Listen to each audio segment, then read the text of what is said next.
Is this sponsored by NVIDIA? Do you know, it fucking should be.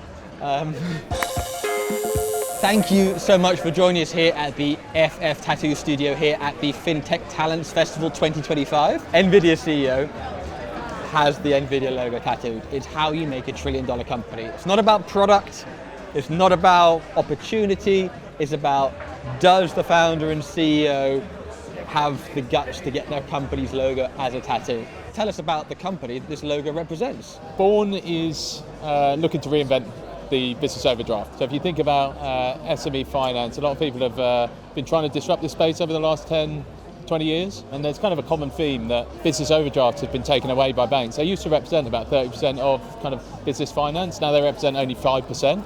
And at the same time, obviously, fintechs and alternative finance have come in and sort of stolen the march on other banks. So banks, in their own right, only represent 40% of SME finance now, and 60% is represented by fintechs and kind of new entrants that came in 10, 15 years ago and just did things a little bit better. Bourn is all about kind of enabling banks and lenders to fight back against what they've seen over the last 10 years, you know. And the way that we do that is to reinvent the overdraft, a 300-year-old product. Bourn is essentially a business account that plugs into your accounting software so it can see all of your transactions when you're raising invoices, when payments are coming in. It also plugs into your existing bank accounts, so it can see how you're trading through those as well. And it brings all of that data into a really smart, intelligent risk engine, plugs that risk engine into a business account and creates an overdraft that's essentially secured by the receivables of the business. I see this problem. I can see the cog study to solve this.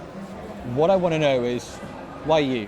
I think my experience sort of selling software to banks over the last kind of 10, even 20 years, you know, going back to kind of the credit bureau days where I was building credit scores and selling them into banks, or building technology and selling it into banks.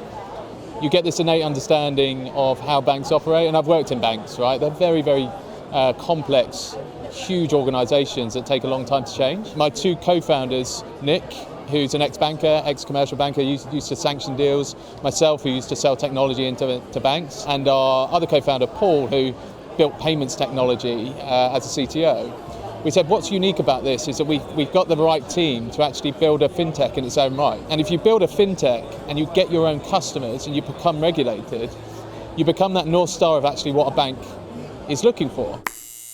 What is it about this that makes you go, do you know what, it's very satisfying seeing this all come together? Apart from the massive kind of problem that everyone sees in building a business, right? It's that working capital gap on a mega scale in the UK. Everyone can get easily frustrated about how difficult it is to kind of invest in growth. So I think that kind of has a little bit of a drive within me, is kind of to help businesses or to help friends along the way. It's amazing to turn around to a business that says, I've only got a 10 grand overdraft, but I've got £300,000 of invoices that are waiting to get paid. And we can turn around and say, well, would you like 50 grand or 75 grand? That reward is like, when you see that business's face, is something that kind of hits quite close to home. I mean, it's an amazing feeling when you can help a business.